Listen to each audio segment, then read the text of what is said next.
blindfold ni Arian. So, count of 1, 2, 3. 1, 2, 3. Hello, what's up mga kapakapaka? For today's video ay bibigyan namin ng cellphone si Arian. Kasi siya ay napakabait na bata at laging nagbablog. So, regaluhan ko siya ng cellphone. Abangan natin mga kapakapaka. Tara, let's! So yan na mga kapapaka, nandito na kami sa bahay ni Arian. Naginising na namin siya para sabihin may surprise ako sa kanya.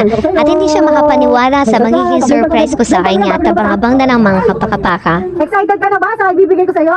Dahil kayo napakasipag mag-vlog. At pagigising ka, tulog ka. Pagigising ka, tulog ka. Pag ikay niyayaya ako kahit tulog. Nagising ka. Excited ka ba? Wala, prank. Anong prank? Tanga, tunay yan. Hindi, Pinakita nga sa akin. tontuwa. Parinamod lang people, ay. Bawal magsigawan, ha? Wait na, katulad nung kayo. Dali na. Dali na, dali na. Bawal palabasin, ha? Wait lang, dyan muna. Ready ko, ha? Abay, huwag kayong maingay, ha? So, yan ang mga kapakapaka, ang surprise gift ko kay Arian. At sana matuwa siya sa aking surprise gift. Walang mahiyawan, ha? Mga kalata! Okay, maingay. So yung mga kapakapaka, dahil napakasipag niyang mag-vlog kahit tulog siya, gumigising siya. Yung bibigay ko sa kanya ay nararapat lang sa kanya at siguradong matutuwa siya dito. Baka madulas naman ang ating... Few inches later. Yan, excited ka na ba?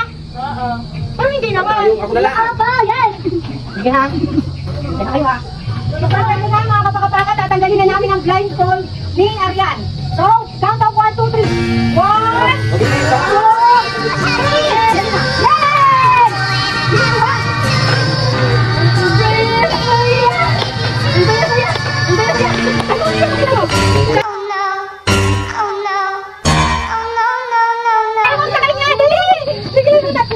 Parang may isapak na eh. So yan mga kapakapaka, surprise gift ko sa kanya dahil wala siyang cellphone. So ito po na yung Hello Kitty. At sabi pa nga sa akin ni JP, bakit daw siya yan ibibigyan ko ng cellphone? So sabi ko, bukas ibibili ko siya ng bagong cellphone at kulay blue. Ano, natuwa ka ba sa gift mo? Try mo yung tawag. Ako ba ka? Oh my God, tawag! Sige na.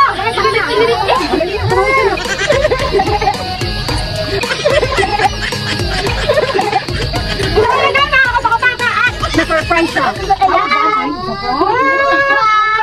Ayan yung mga kids. Gusto nyo ba yan?